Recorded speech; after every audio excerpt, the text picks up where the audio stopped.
Pemirsa, sejak masa pemerintahan Presiden Joko Widodo, kebijakan perizinan di Indonesia mengalami perubahan signifikan, khususnya setelah lahirnya Undang-Undang Cipta Kerja.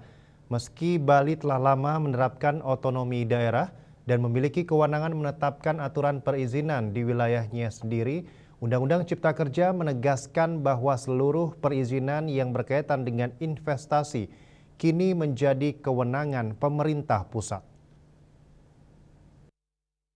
Yang ditarik ke pusat ini mencakup seluruh hal terkait investasi berskala menengah hingga besar, termasuk pembangunan hotel, industri, dan investasi oleh pemodal asing. Namun, untuk pembangunan rumah tinggal, kewenangan tetap berada pada pemerintah daerah. Menurut Profesor Rumawan Salain, sebelum sebuah perizinan investasi dikeluarkan oleh pemerintah pusat, pemerintah daerah tetap memegang peran penting dalam proses pengajuannya. Semua pengajuan tetap melalui daerah, baik itu kota, kabupaten, provinsi, maupun pusat. Namun dalam pelaksanaannya harus dipahami urutan dan syarat yang harus dipenuhi terlebih dahulu.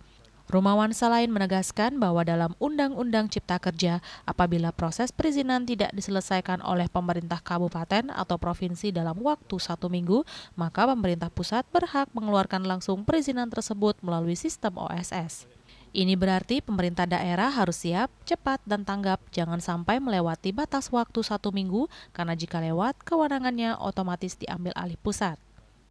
Kalau kita kaitkan otonomi itu masing-masing wilayah memiliki ketentuan tersendiri, sehingga dengan demikian investasi yang akan masuk ke seluruh wilayah Indonesia itu tidak ada kesatuan pandang. Nah, inilah yang akhirnya diatur setelah melalui Undang-Undang Cipta Kerja, maksudnya biar bisa lebih cepat investasi ini berlangsung di wilayah Nusantara kita itu. Lahirlah proses perizinan yang disebut dengan OSS. Kalau tidak salah namanya online single submission.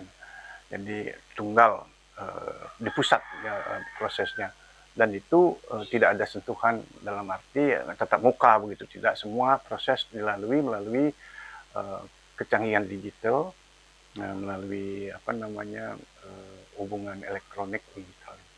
Jadi semua proses melalui mesin, kita katakanlah, dibantu begitu, dan semua format sudah dibuat.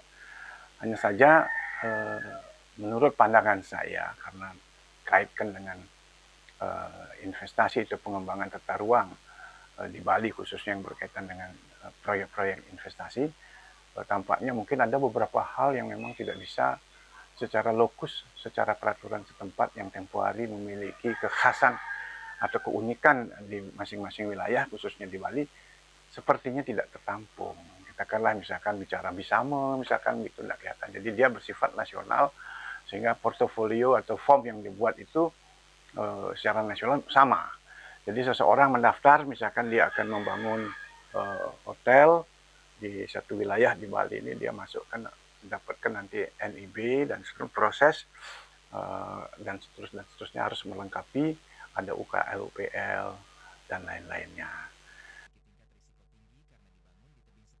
Lebih lanjut, Profesor Rumawan mengatakan kondisi di lapangan menunjukkan masih adanya ketidaksinkronan antara aturan OSS dengan realisasi di daerah. Ia mencontohkan beberapa proyek di Bali yang berkaitan dengan pemanfaatan tata ruang justru didahului oleh keluarnya perizinan dari OSS. Padahal dokumen lingkungan hidup seperti UKL UPL belum selesai. Ini menimbulkan masalah.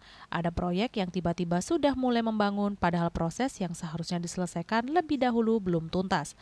Artinya ada ketidakharmonisan antara sistem perizinan yang diatur melalui OSS dengan kondisi faktual di lapangan. Melihat kondisi tersebut, Profesor Rumawan menekankan perlunya tinjauan ulang terhadap tata kelola perizinan baik dari segi waktu maupun alur proses. Tujuannya agar setiap tahap jelas mana yang wajib diselesaikan terlebih dahulu sebelum melangkah ke tahap berikutnya, sehingga tidak terjadi tumpang tindih kewenangan dan mencegah pelanggaran pemanfaatan ruang di Bali. Hendra, Bali TV.